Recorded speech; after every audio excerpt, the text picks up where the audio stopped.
Okay, I've got a very interesting study tonight about why God is getting ready to send Jesus. Okay, now all has to do with the Tower of Babel, spelled B-A-B-E-L.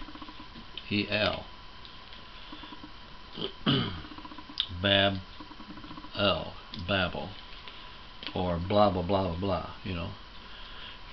Excuse me. And for those of you who don't know, it's called the Tower of Babel because that's where the men's language was confounded,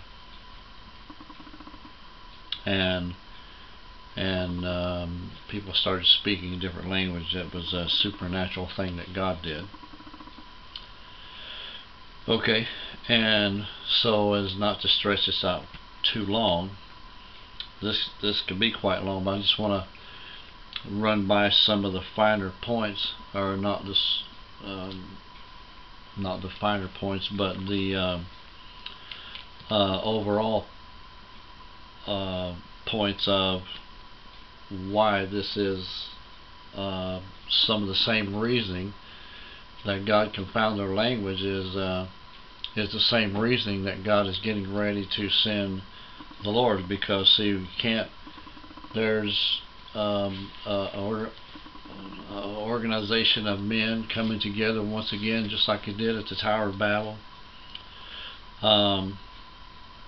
They're becoming more and more corrupt. They're leaning on their own stuff, and it's not that those men could have built a tower to heaven, but they will be successful in making their own heaven, so to speak, you know. So, but anyway, let's go through this. Very first verse is one of the major points. It says, in the whole earth, Genesis 11, by the way, the whole earth was of one language and of one speech. That's what I'm saying. Today, men are coming together. There's no speech barriers. They're breaking the barrier of being separated, and that's one thing that's going to hinder men. You know, when I talk to an atheist, one of the things that hinders me is from getting across to them is that they keep leaning onto their own understanding. Want nothing to do with God. If they can't figure it out on their own. See, and this is who God is. God is beyond our understanding. Until we get to the point of where we will understand God in that fashion, we'll never find Him. And see, this is one of the problems that is going to become a major thing in the last days. How men will, the knowledge is increasing, the language barrier is fading away because of the technology and things like that.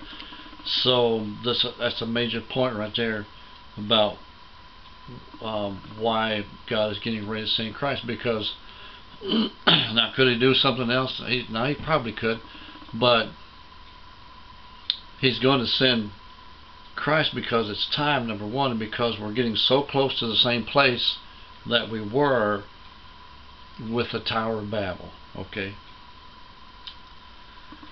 And verse 2, come to pass as they journeyed from the east, they found the plain of the land of Shri, and they dwelt there.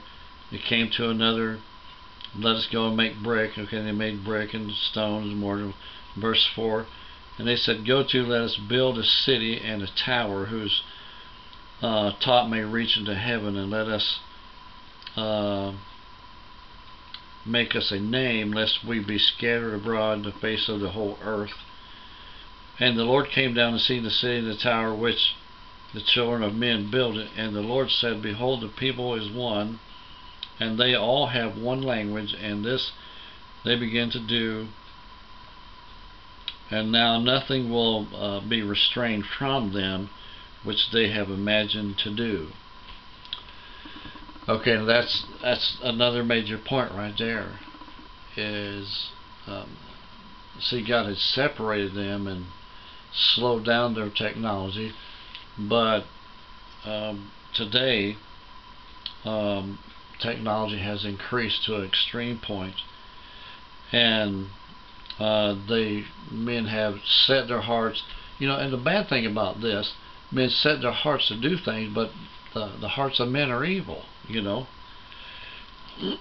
so, and that's what I'm saying, and that's what Jesus talked about, Matthew 24, about how it would be in the last days, men being lovers of themselves more than lovers of God, that type of thing.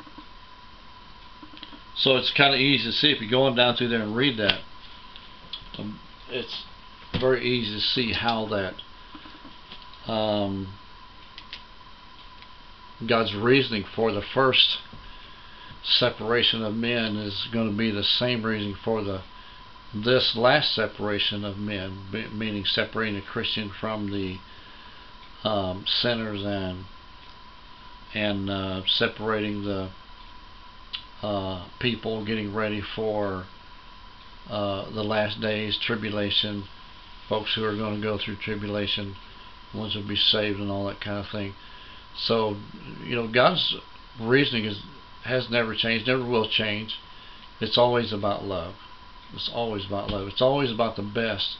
It's always about salvation. It's always. Amen. Okay, God bless. See you again next time. Another great message, another great subject right here on Cross in the Middle Ministry.